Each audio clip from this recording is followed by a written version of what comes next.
గత సంవత్సరంలో ప్రభుదాస్ అన్న ఆయన ప్రభునంతో నిద్రించారు. ఎందుకు ఇలా జరిగింది అని అడిగే అర్హత మనకు లేదు. ప్రభు తన చిత్తాన్ని వారి పట్ల నెరవేర్చి ప్రభు తన సన్నిధికి తీసుకొని వెళ్ళారు. వారి భార్యని పిల్లల్ని ప్రభు ఆదరించినట్లుగా రెండు చేతులైతే అందరూ స్తోత్రాలు చెప్తాం. స్తోత్రం స్తోత్రం.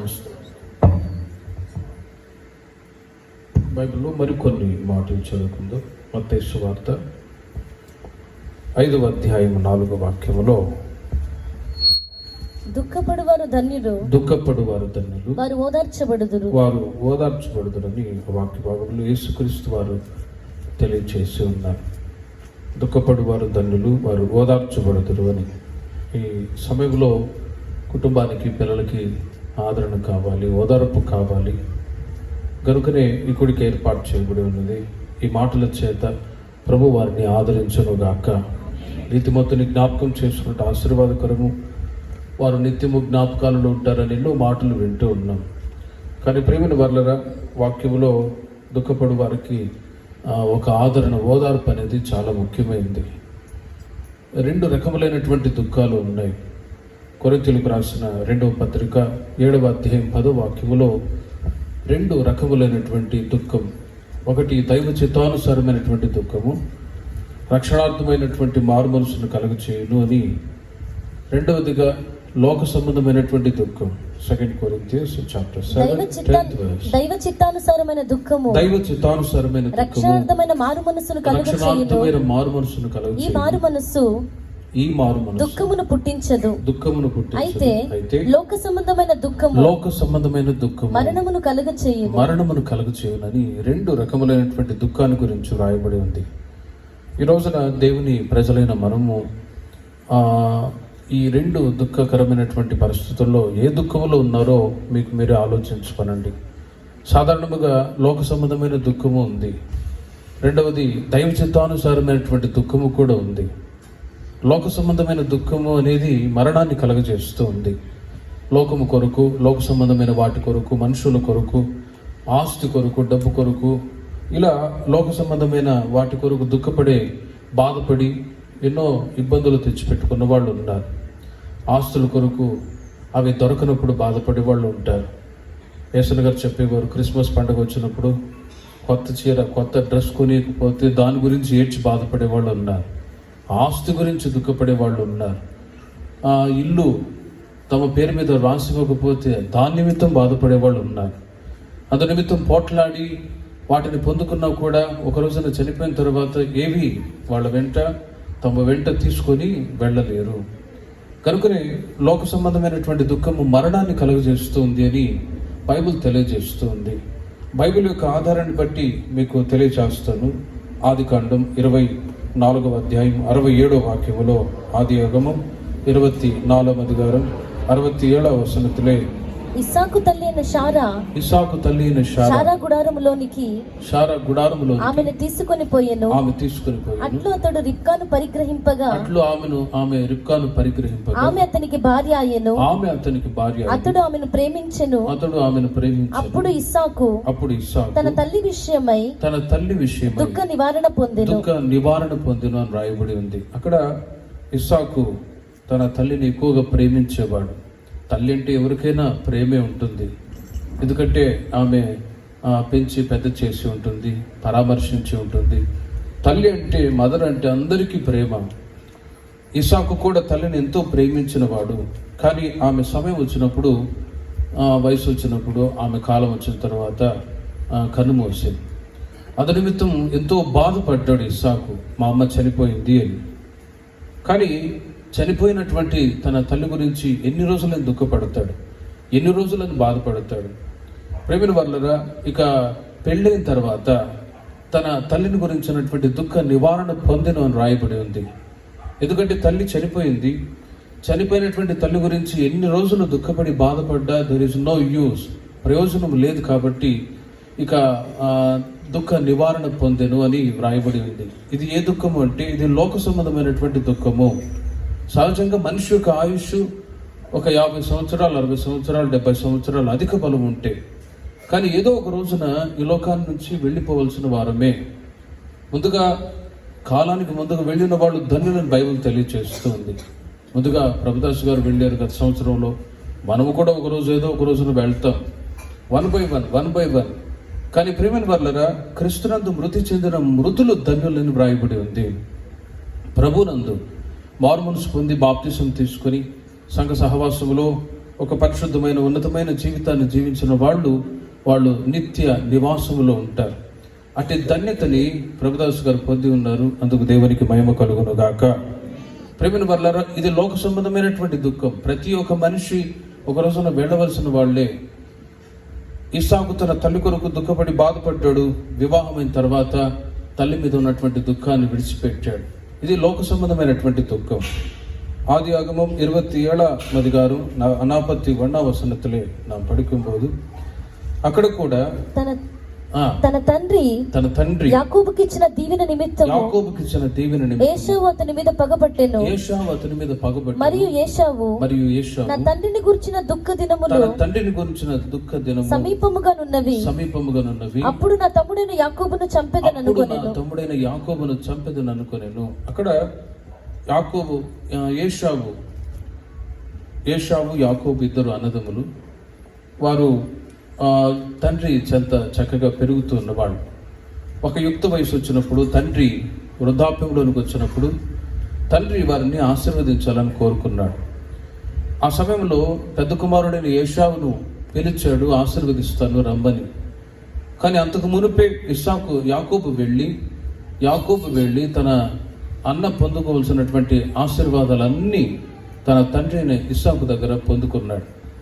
ఆ తర్వాత ఏశావు వచ్చి, నాన్న నన్ను కూడా ఆశీర్వదించు అన్నప్పుడు, ఆశీర్వాదాలన్నీ పొందుకొని వెళ్ళావు కదా, నీవెవరు నాన్న పెద్ద కొడుకు నేనే.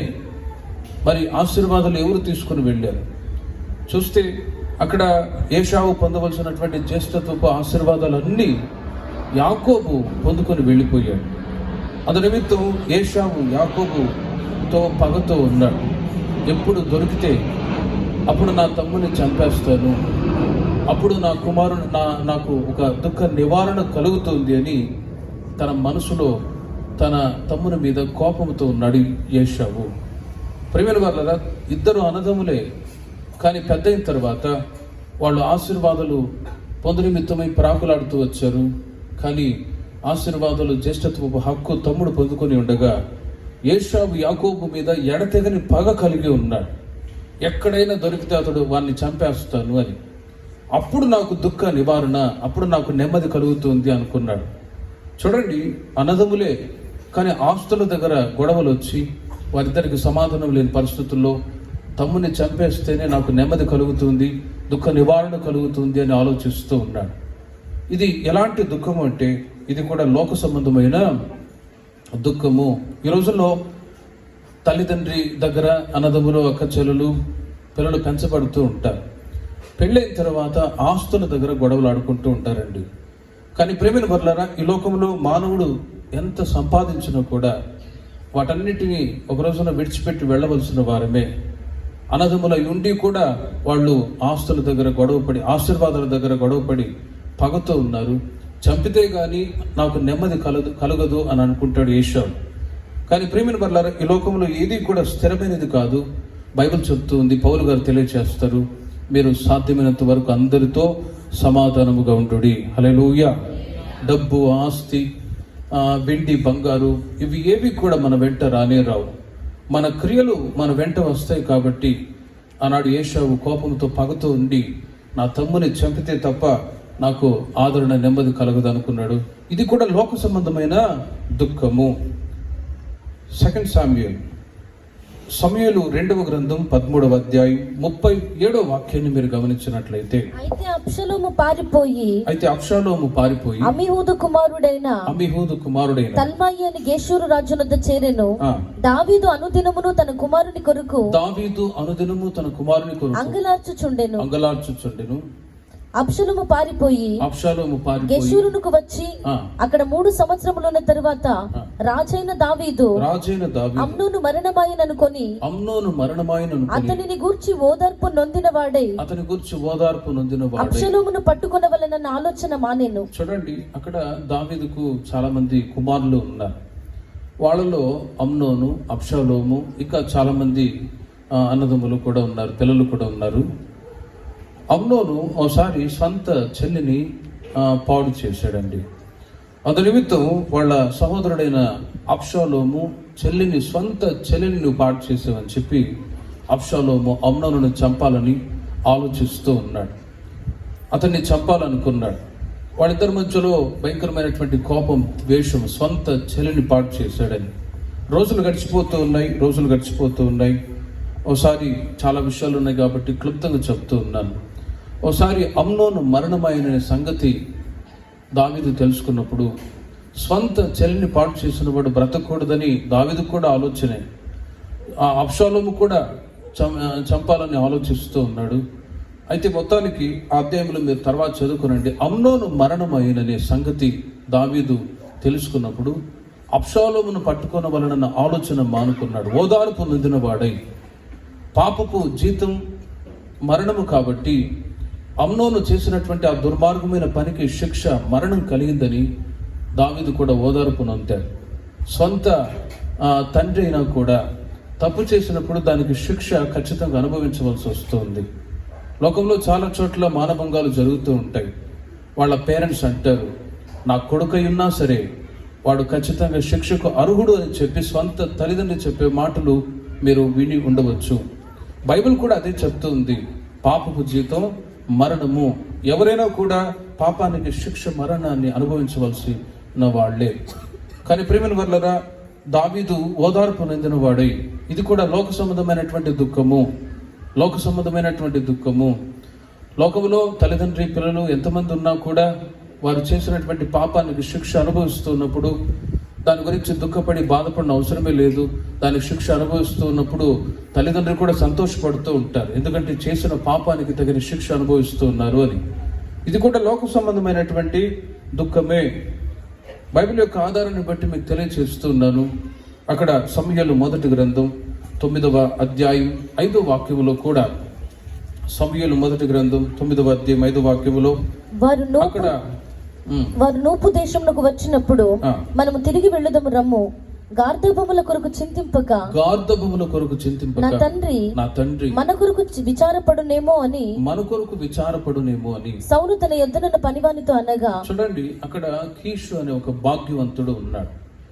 అతడు హీస్ ఎ రిచ్ పర్సన్, కానీ అతనికి గాడిదలు అంటే చాలా ప్రాణం. గాడిదలు అన్నప్పుడు అవి చాలా భారమైనటువంటి పనులు చేసి పెడతాయి. గాడిదలు అంటే ఆ కీషుకి, భాగ్యవంతునికి చాలా ప్రేమ. ఒకసారి ఆ కట్టివేసినటువంటి ఆ గాడిదలు తప్పిపోయాయి. ఉదయాన్నే లేచి గాడిదలు ఉన్నాయా లేవా అని వెతుక్కుంటూ వెళ్తే గాడిదలు తప్పిపోగా, అమ్మో నా గాడిదలు తప్పిపోయాయి అని చెప్పి తన దుఃఖంతో బాధపడుతూ వచ్చాడు.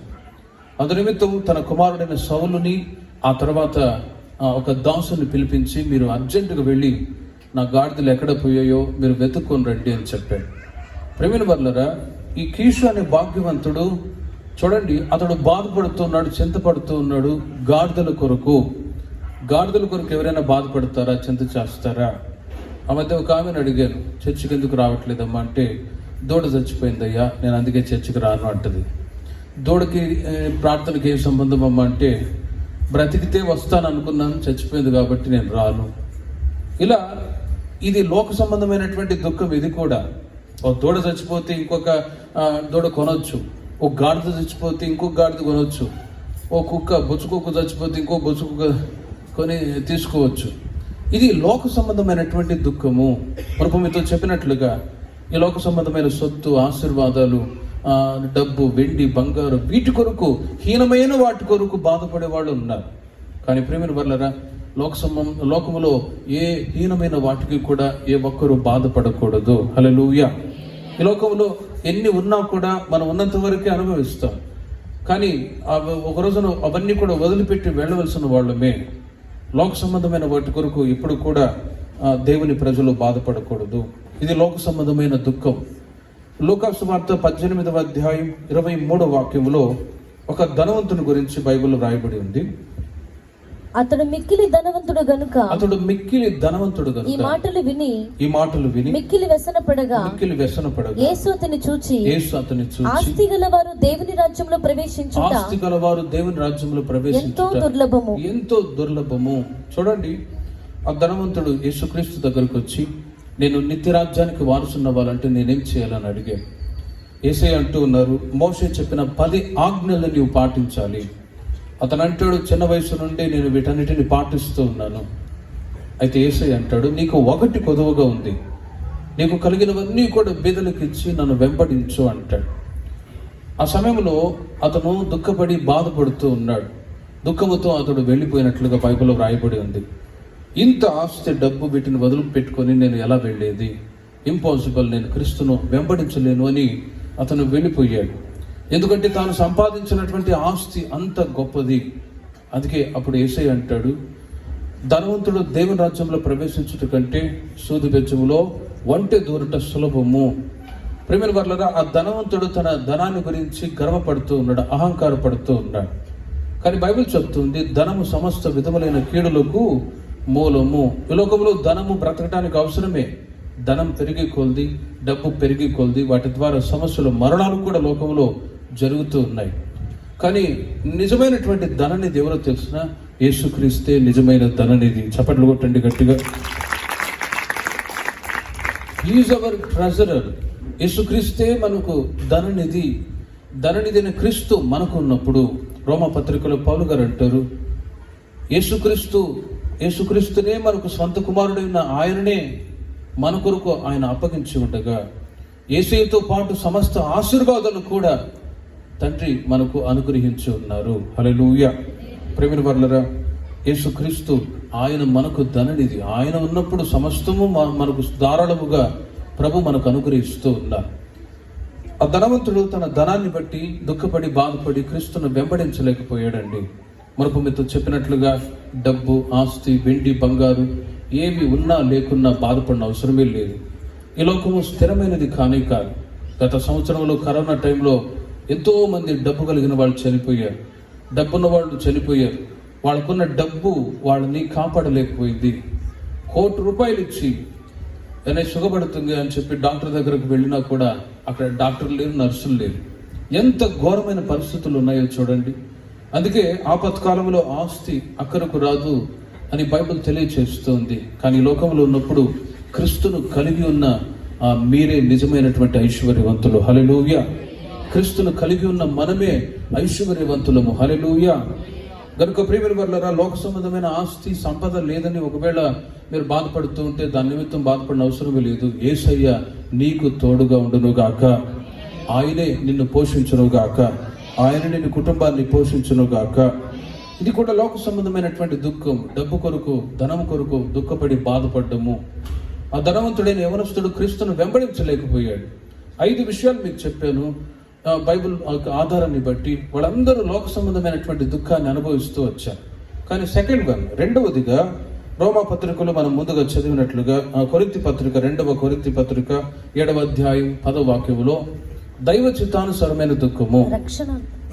మొదటిగా దైవ చిత్తానుసారమైన దుఃఖము రక్షణార్థమైన మారు మనసును కలుగచేయును. రెండవది లోక సంబంధమైనటువంటి దుఃఖం. లోక సంబంధమైన దుఃఖము మరణాన్ని కలుగజేస్తుంది. కానీ దైవ చిత్తానుసారమైన దుఃఖము రక్షణార్థమైన మారు మనసును కలుగజేస్తుందని బైబిల్ తెలియజేస్తుంది. ప్రేమిన వర్లరా, దైవ చిత్తానుసారమైన దుఃఖాన్ని ఈ రోజుల్లో ప్రభు కోరుకుంటూ ఉన్నాడు. ప్రభుదాసు గారు ప్రభు యొక్క సన్నిధికి వెళ్ళిపోయారు. వారి గురించి మనం దుఃఖపడిన అవసరం లేదు. దుఃఖపడి బాధపడ్డా వారు తిరిగి రారు. కానీ వారున్న స్థలానికి మనం వెళ్ళాలి. కానీ ఆయన మన దగ్గరికి రాడు.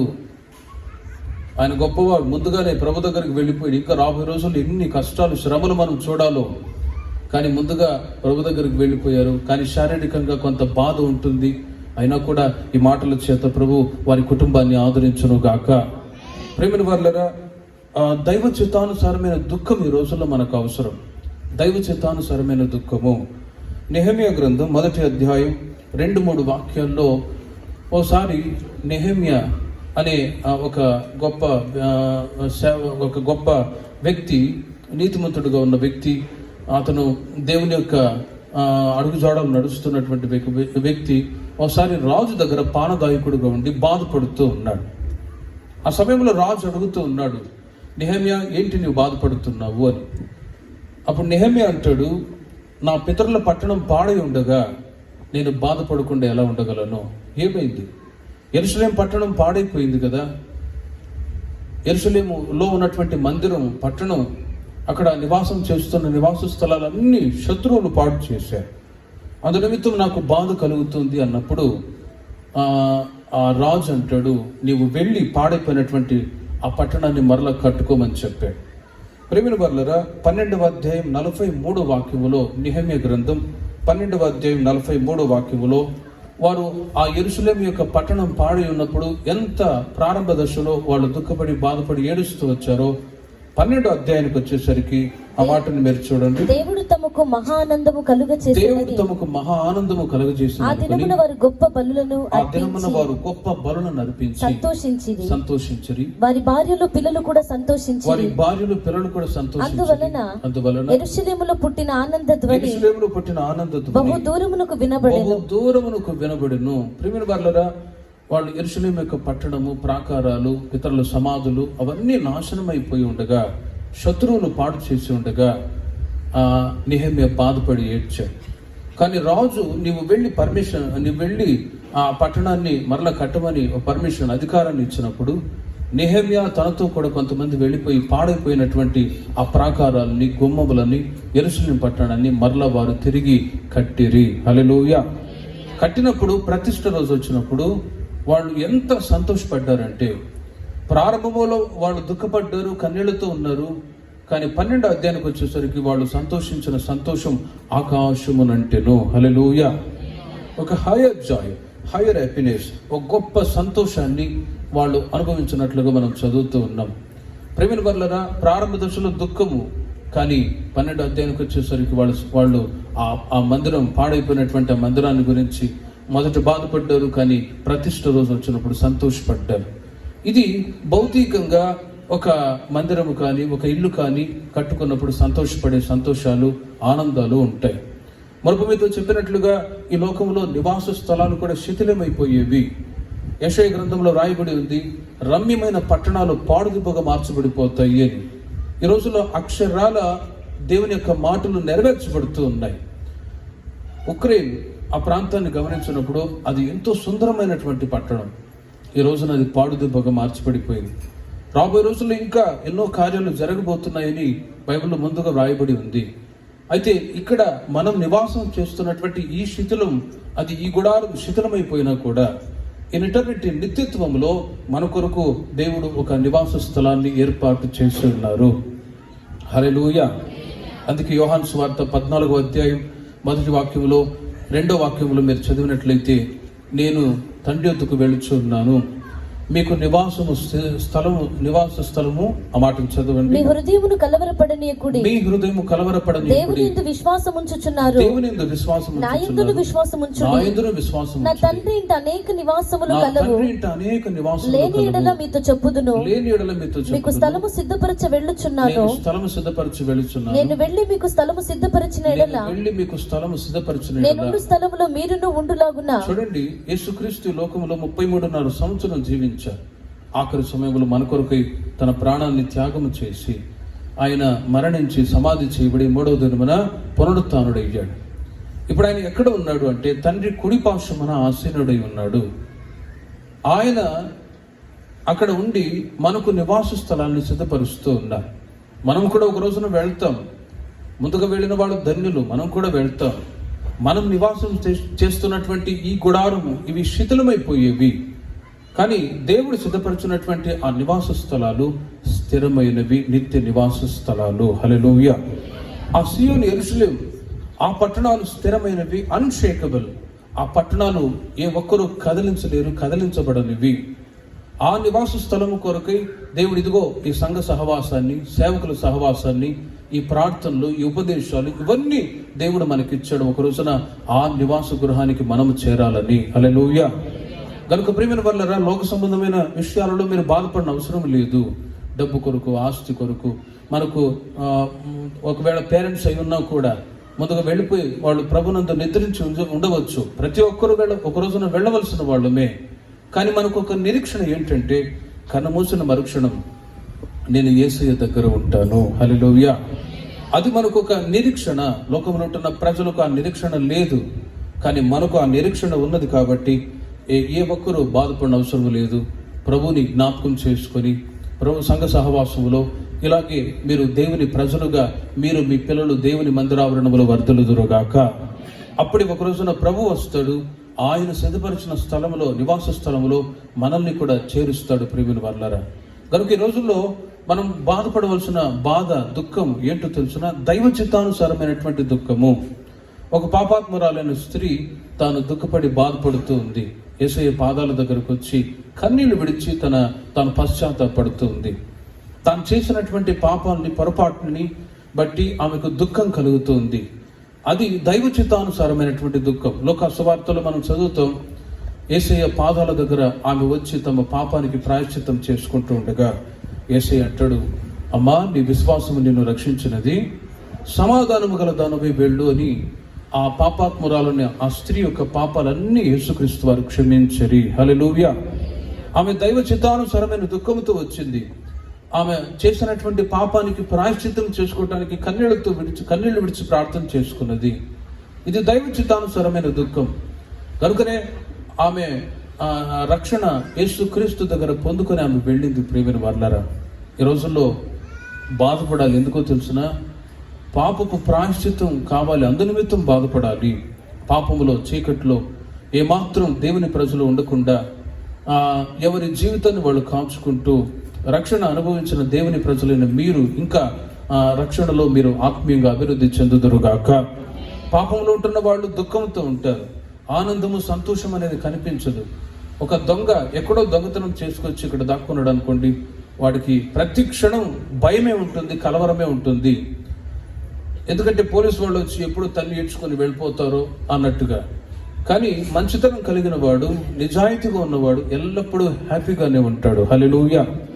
కనుక దేవుని ప్రజలైన మీరు, మనం సంతోషము, సమాధానం చేత ఉన్నామంటే దెర్ ఇస్ నో సిన్. పాపానికి చోటు ఇవ్వకుండా రక్షణ భాగ్యాన్ని మీరు పొందుకొని ఉన్నారు. కాబట్టి మీ గుడారాల్లో మిమ్మల్ని బట్టి మీ పిల్లల జీవితాల్లో, మీ జీవితాల్లో నిత్యము సంతోషం ఉండును గాక. యెషయా గ్రంథం 26వ అధ్యాయం మొదటి వాక్యములో, యెషయా గ్రంథం 26వ అధ్యాయం మొదటి వాక్యములో, ఆనాడు నెహెమ్యా పాడైపోయినటువంటి ప్రాకారాలు, గుమ్మములు, యెరూషలేము గురించి దుఃఖపడుతూ వచ్చాడు. కానీ యెషయా గ్రంథంలో రాయబడి ఉంది, ఆ దినమున యూదా దేశంలో జనులు ఈ కీర్తన పాడుదురు, బలమైన పట్టణం ఒకటి మనకున్నది, రక్షణను దానికి ప్రాకారములుగాను. చూడండి, రక్షణ అనే ప్రాకారము పడిపోయి ఉన్నదేమో, అందునిమిత్తం దేవుని ప్రజలు బాధపడాలి, దుఃఖపడాలి. మిమ్మల్ని మీరు నూతన పరుచుకుందరు గాక.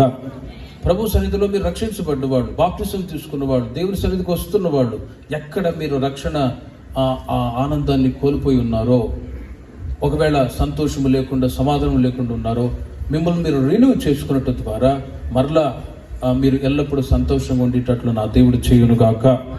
పాపాత్మురాలైన స్త్రీ యేసయ్య దగ్గరకు వచ్చి తాను రిపెంటెన్స్, తాను రక్షించబడ్డ తర్వాత, తన పాపాన్ని ఒప్పుకున్న తర్వాత దేవుడు ఆమెకు సంతోషాన్ని ఇచ్చారు. ఇంకొక స్త్రీ గురించి కూడా చదువుతూ ఉన్నాం. ఆమెను యేసుప్రభు దగ్గరికి తీసుకొచ్చారు.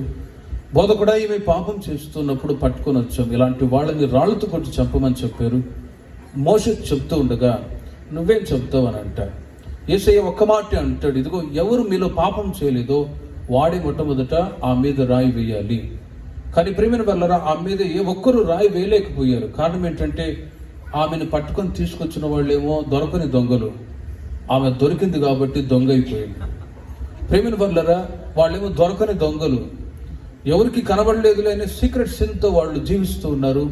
ఈమె పాపం చేస్తున్నప్పుడు దొరికింది కాబట్టి ఆమెను తీసుకొచ్చారు, బహిరంగంగా శిక్షించాలని చెప్తూ ఉన్నారు.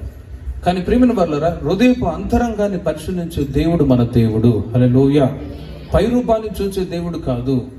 అందుకే సంఘంలో అప్పుడప్పుడు చెప్తూ ఉంటాను, బయటికి పర్సనాలిటీ, లోపల మున్సిపాలిటీ, పైన పటారం లోన లొటారం అంటూ ఉంటారు. అలా కాకుండా ఇన్ అవర్ ఇన్నర్ హార్ట్, మన హృదయపు అంతరంగములో క్రీస్తును యేసునకు కలిగిన ఆ మనస్సు మనము కలిగి ఉందముగాక.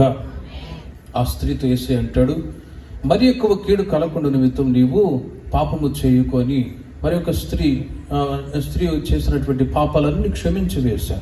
ఈ రోజున దేవుని ప్రజలైన మనం బాధపడాలి, దుఃఖపడాలి ఆస్తి కొరకు లేక ముందుగా వెళ్ళిన వారి కొరకు కాదు, కానీ మన రక్షణ కొరకు మనం ఏడవాలి.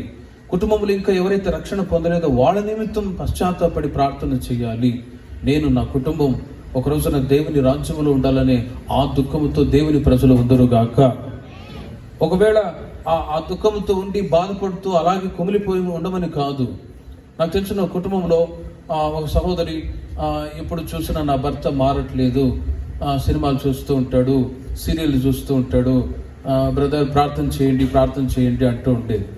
సడన్గా ఒకసారి వాళ్ళ ఇంటికి విజిటింగ్ వెళ్తే ఆమె భర్త పక్కన కూర్చొని సినిమా చూస్తూ ఉంది, నవ్వుతూ ఉంది, సంతోషపడుతూ ఉంది. అలాంటప్పుడు ఆ భర్త ఎలా మారుతాడో చూడండి. అందుకే బైబిల్ చెప్తూ ఉంది, భార్య యొక్క మంచి ప్రవర్తనను బట్టి భర్త రక్షణలోనికి వచ్చును గాక. భర్త యొక్క మంచి ప్రవర్తనను బట్టి భార్య రక్షణలోనికి వచ్చును గాక. ఇన్ అవర్ క్యారెక్టర్స్, స్వభావాలను బట్టే కుటుంబాలలో అందరూ కూడా రక్షణలోనికి వస్తారు. కనుక దేవుని బిడ్డలైన మీరు మీ కుటుంబాల్లో ఎవరైనా రక్షణ లేకపోతే వాళ్ళ నిమిత్తం ప్రార్థన చేయండి. మీ సొంత రక్షణను మీరు కొనసాగించుకుంటూ ఉండండి. ఈ రోజుల్లో ఏడవలసింది అందు నిమిత్తమే. ప్రభు రాకడ సమీపిస్తుంది. ప్రభు యొక్క రాకడ సూచనలు నెరవేర్చబడుతూ ఉన్నాయి. ఎప్పుడేం జరుగుతుందో తెలియని పరిస్థితి. అల్లర్లు జరుగుతూ ఉన్నాయి, గొడవలు జరుగుతూ ఉన్నాయి, భూకంపాలు వస్తూ ఉన్నాయి, ఎన్నో మరణాలు, యుద్ధాలు జరుగుతూ ఉన్నాయి. ఇవన్నీ జరగనారంభించినప్పుడు మీ తలలు పైకెత్తుకునుడి అని యేసుక్రీస్తు వారు చెప్పినట్లుగా యేసయ్య 2022 సంవత్సరాల క్రితమే కల్వారి సిలువలో ఆయన గొలగతా శిఖరానికి ఆయన సిలువను మోసుకొని వెళ్తూ ఉన్న సమయంలో కొంతమంది స్త్రీలు ముసుగు వేసుకొని ఏడ్చి బాధపడుతూ ఉన్నారు. అప్పుడు యేసయ్య అన్న మాట ఏంటో తెలిసిన, యెరూషలేము కుమార్తెలారా, నా కొరకు కాదు మీ కొరకు, మీ పిల్లల కొరకు ఏడుగుడి. హల్లెలూయా. ఎందుకు ఆ మాట యేసుప్రభు వారు చెప్పారో తెలిసిన, రాబోయే రోజుల్లో భయంకరమైన దుర్దినాలు రాబోతూ ఉన్నాయి. ఆ భయంకరమైన శిక్ష, ఆ బాధని, దుఃఖాన్ని మీరు అనుభవించకుండా ఉండు నిమిత్తమే మీరు నా కొరకు ఏడవబాకండి, నేనైతే మీ రక్షణ కొరకై నా ప్రాణ త్యాగాన్ని చేయబోతున్నాను, మీ కొరకు మీ పిల్లల కొరకు ఏడుగుడి అని యేసుప్రభు వారు చెప్పారు. కానీ ఆ మాటలు ఆ రోజుల్లో వారికి అర్థం కాలేదండి. కానీ తీతు చక్రవర్తి కాలంలో, హిట్లర్ కాలంలో క్రైస్తవులని, యూదులని భయంకరంగా చిత్రవధ చేసి చంపారు. ఆ తర్వాత అర్థమైంది యేసుప్రభు వారు చెప్పినటువంటి మాట. ఈ రోజుల్లో దేవుని ప్రజలైన మీరు లోక సంబంధమైన వాటి కొరకు దుఃఖపడకూడదు, కానీ దైవ చిత్తానుసారమైన దుఃఖము చేత మీరు, మీ పిల్లలు ఇంకా రక్షణ లేని వారు రక్షించబడి ప్రభు సన్నిధిలో సాక్షిగా నిలిచి ఉందరుగాక. ఈ క్షణం కళ్ళు మూసిన దేవుని రాజ్యంలో నేను ఉండాలి అనేటువంటి ఆ దుఃఖముతో ఈ రోజుల్లో మనం ఉండాలి, కానీ లోక సంబంధమైన దుఃఖముతో ఎప్పుడు కూడా ఉండకూడదండి. దైవ చిత్తానుసారమైన దుఃఖముతో మీరు ఉన్నారనుకో, యెషయా గ్రంథం 60వ అధ్యాయం 20వ వాక్యాన్ని మీరు చూడండి. నీ సూర్యుడికును అస్తమింపడు, నీ సూర్యుడికును అస్తమింపడు, నీ చంద్రుడు క్షీణింపడు, నీ చంద్రుడు క్షీణింపడు, యెహోవాయే నీకు నిత్యమైన వెలుగుగా ఉండును, యెహోవాయే నీకు నిత్యము వెలుగుగా ఉండును, నీ దుఃఖ దినములు సమాప్తములగును. ఈ మాట మీ అందరి పట్ల నా దేవుడు నెరవేర్చును గాక. మీ దుఃఖ దినములు సమాప్తములగును గాక. ఏ విషయంలో మీరు బాధపడుతున్నారో, దుఃఖపడుతున్నారో అది దైవ చిత్తానుసారంగా సారమైన దుఃఖముగా ఉంటే మీరు ఎప్పుడు దుఃఖపడరు. ఏది జరిగినా మేలుకని అనుకొని మీరు సంతోషంగా ఉంటారు. మీ దుఃఖ దినములు సమాప్తములగును గాక. ప్రార్థన చేసుకుందాం.